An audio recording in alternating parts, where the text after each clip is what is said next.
All right. Hello and welcome to this episode where we're going to talk about believing is seeing. So, my name is Matt Cotty. For those of you that don't know me, I'm a licensed clinical social worker and the founder of Restored Minds. And so, on this episode, I want to talk about this idea of our beliefs. And a belief is simply a story that we tell ourselves again and again, and more importantly, that we just default and assume to believe to be true. Okay, and these beliefs often dictate our reactions, which then dictate our behaviors that we engage in.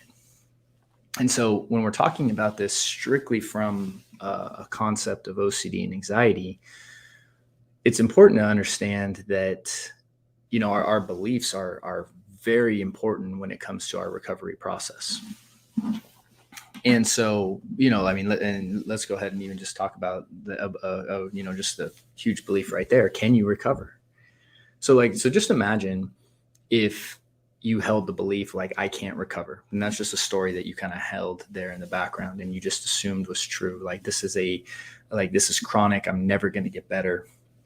X, Y, and Z, right? Let's imagine that that's a story that you just told yourself. And then what happens is that you will begin to see, right? Thoughts pop up and anxiety, and that's just going to confirm your belief, right? Whereas if you held the belief on, I can get better and I'm getting better each and every day, that's going to determine, you're going to start seeing your progress more and more.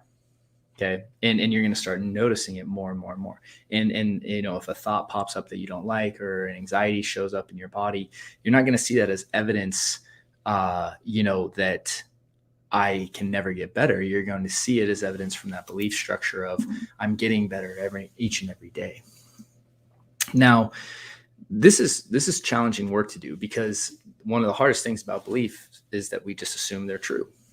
We just default and assume that whatever this script that's going on is 100% true. So we never think to challenge it, because we assume it's true. And this is some of my favorite work to do with people in the Taking Back Control program, which is, again, our program for our recovery program at Restored Minds. And so, because belief work has a domino effect, and that's what's so great about it. Because so let's go ahead and use an example. Let's say someone is wrestling with fears and contamination, and so these what if thoughts are popping up about, what if I get this disease or contaminated by this or that, right? It's just a very general example. If you're listening to this, use your specific fears in this example. And so these thoughts pop up, they get anxious, and then from there they begin to wash their hands, which makes them feel better. And then this cycle starts, right? And that's what we're really dealing with, this loop. Now, if you've followed for any length of time, we know that breaking the loop is the most important thing. And the way we do that is by challenging the behaviors. But when you are engaging in behaviors that are contradictory to your beliefs, it's very difficult. That's why changing the beliefs are the behaviors can just drop off, essentially, almost. It's not that easy, but working at that level is much more powerful than trying to resist behaviors. And so, to use a different example, right? Let's go to the idea of Santa Claus. When you believe Santa Claus is real, what happens is that you engage in behaviors that align with that. So you leave cookies out, you write letters, and that's how you get presents, right? You associate those things. Now, when it comes to Santa, for if you're an adult, most likely you don't believe in Santa anymore, right? And so, spoiler to any children watching or listening to this, I'm sorry. But the concept is that your behaviors are going to be driven by the belief that Santa's real, and that's how you get presents. The moment you shift the belief, which again can happen instantly, someone tells you that Santa isn't real, that belief shifts, right? And then you don't do those behaviors anymore, right? It's like, why would I write letters to someone who's not real, right? Why would I leave cookies out for someone who's not really going to eat them? Shifting the belief transforms behaviors way easier than trying to fight behaviors and maintaining the old beliefs. Okay. And hopefully that idea makes sense right there, because what you're going to see is instead of sitting there and like, okay, I need to eliminate all my behaviors and, I need to fight against this. A better question would be, because again, believing is seeing, right? A better question would be, what are the beliefs that I'm holding on to? Because that's all they are. They're just beliefs you're holding on to. And more importantly, what beliefs could I challenge that would create domino effects to really break this loop that I'm in? So let's go ahead and just, I'll throw out some common beliefs. I am my thoughts, right? If my mind thinks something, it must be true. Okay, so if we maintain that belief underneath it, then whatever my mind thinks, I'm going to assume is true, right? So when your mind says, what if this, it's like, well, my mind said it must be true. The only reason you think that is because you believe whatever your mind says is true. That's just a story that you operate from. When you start to challenge the belief of, oh, well, my mind says a whole bunch of stuff that's just rubbish. I picked that up from some English clients that I've worked with. I just, for some reason, I've really I've kept that going, rubbish. So if you believe that the thoughts that pop in my head are absolutely true and I need to address them, well, then when they pop up, you're going to do that. If you change the belief that you don't need to do that, well, then, it becomes much easier to deal with thought, because thought is something that you experience. They aren't you. You're the observer of thought, right? And that's, going into more talking about consciousness. And that's something else we talk about in our program, but, we're not going to dive into today. So let's talk about another belief. Anxiety is bad. Well, says who, right? I used to think this a lot, right? So when I felt anxious, it's like, oh, this is bad. I need to get rid of this. And that comes from a belief that I'm only supposed to feel happy and balanced. And number two, that anxiety is a bad thing. And then, and I love when I give talks sometimes, because I'll ask questions like, hey, how many people in this room have ever felt anxious? And essentially every single person raises their hand always. So if that's true, then either all of us have some disorder, or we're all experiencing something totally normal that we've told ourselves is a disorder. Anxiety is not a disorder. What happens is when you don't experience anxiety and you aren't willing to feel anxiety and you fight anxiety, it creates disorder in your life, right? So when you think about the terms of anxiety disorders and OCD and social anxiety and panic attacks and stuff, it's not anxiety itself that presents a disorder. It is our resistance and our fighting of the anxiety and our unwillingness to experience anxiety that then creates disorder in our life through our behaviors.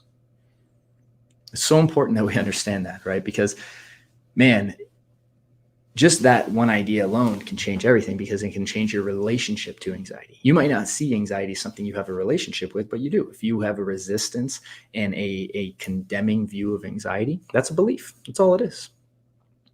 People that get better and break out of this loop, they don't change anxiety. They change their perception, beliefs, and relationships to anxiety, which then allows them to experience it easier, which then actually paradoxically, they experience it less and less, because the body has a very healthy way of processing emotions very naturally.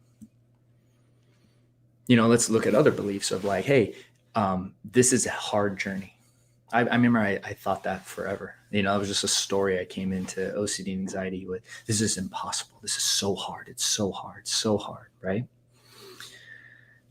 And if I tell myself that, well, I'm going to see this as something that's hard, right? It's just like anything else in life. It's like if you see marriage as something that's hard, well, you're going to see all the difficulties in marriage, if that's just the story that you have. But if you see it as this amazing thing, the difficulties, it's the same exact thing, the same exact challenge or argument or, whatever that happens, is either a confirmation that marriage is hard, or just this thing that, hey, this is part of the process, but it's overall, it's a wonderful thing. It's one of the most amazing things you can be part of. Same with parenting, same with work, same with making money, same with all these things in our life, right? And so again, the automatic scripts that we operate from, that again that can be changed. I want to make sure we understand that, because a lot of our beliefs we just adopt from someone else. Our parents say something, some teacher tells us something, when we're young, right? And we adopt these scripts very early on, and we just live by them, and we just assume that they're true. There's probably many people that go around just believing they're stupid because some teacher told them that, you know? And this is where it really becomes important to maintain and really be aware of the words that we speak onto people, because they can create beliefs in that person that can hold them captive for a long time, and this is why, like, doctors and therapists, it's like, oh my gosh, like, I mean, I remember talking to someone and they were just like, when I was first looking for help, when I was 18, 19, and I was, just in this panicked, kind of state, they were like, well, this isn't something that's you can recover from, right? And you may be able to live on your own one day. You might have to live with your parents. They're saying things like that. And if I had just adopted that as my own belief, my gosh, it's like how debilitating that could have been for my future. And this is where it's like, on your recovery, and like, I think I'll end with this, right? Believing is seeing, right? It's like, you have to believe that you are going to recover. That needs to be your underlying story. And if someone is telling you the opposite of that, that's not, all that means is that's just their opinion. You don't need to accept that. That's just not the person that's going to help you on this particular part of your journey. They may help other people, and they might be, a better fit for other people. But if they aren't aligned with your objective at the end, well, then that's just not the person for you. That's all it is, and because, again, it's like, our beliefs are going to determine how we see things, which is going to determine what we do, which is going to determine our results that we get. And believing is going to shape how you see something. So the message that I want to send out in this episode is just really trying to become aware of the scripts that you're operating from, the automatic beliefs, the automatic stories that you just keep telling yourself. This is the hardest thing in the world. That's just something you tell yourself, right? I can't exist with intrusive thoughts. It's just something you tell yourself. Everyone does. Everyone has intrusive thoughts, right? Your resistance to them is what's perpetuating them. So, when it comes to belief, I just find that this work is when we can work on this level, really big barriers can begin to break. Stories that have held people back. And that's why, like, even in the program, before we even go into any behavioral modification and talk about skills and tool sets, we are working on beliefs, like, right away, right? Because I just know the effect of that work. And I've seen, and again, it's something that we're always doing. This is not a thing where you're just going to set beliefs today and that's just going to be how you go for the rest of your life. You're going to start to see more and more beliefs. And in any time you're doing a behavior, right, especially something that's perpetuating the same result, instead of just trying to change the behavior, it's like, hey, like, maybe I should go to the underlying script that is driving that behavior or driving that perception, which is causing that behavior. And the deeper the level that we can work on this from, the more lasting long-term change that we'll have. So I hope that makes sense, and I hope that was helpful. And I hope you can take that and apply it into your life. And again, if you're looking for more work on that, please consider the Taking Back Control program, because, again, that's where a lot of our work is focused on in that. So if you enjoyed this, definitely check that out. And, we also have some resources down in the notes that you can get started with as well. And you can also reach out and head over to Restored Minds if you're looking for, learning more about this. So thank you so much for hanging out today. I wish you guys a great week as always. And I look forward to seeing you on the next episode. Take care.